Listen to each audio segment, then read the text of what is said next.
Smoking among youth in North Dakota has continued to be an issue in our state. And while we do see declining trends in smoking among minors nationwide, it is still an issue that remains present in many of our communities.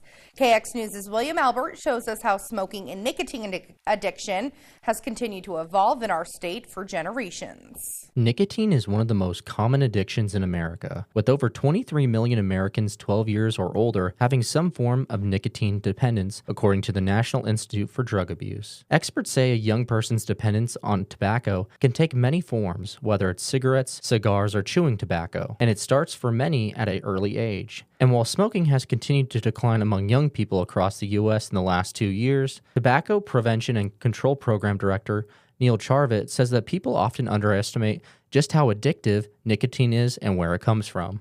From smoking, from using vaping products, from using the pouch products that are out there now, like a Zyn. It is one of the most addictive substances on earth. It is the uptake for addiction is actually higher than it is for heroin and for opioids. Charvet says that many young people use tobacco products and vaping products as a way to cope with anxiety, with more than 7% of 8th graders and 20% of high school seniors nationwide reportedly using vaping products. However, Charvet says that those products can make the problem worse. Especially youth and anybody really, but we see people with increased anxiety issues that come from using these products, and then their perception is that they can actually take these products to relieve their anxiety when they're actually increasing their anxiety.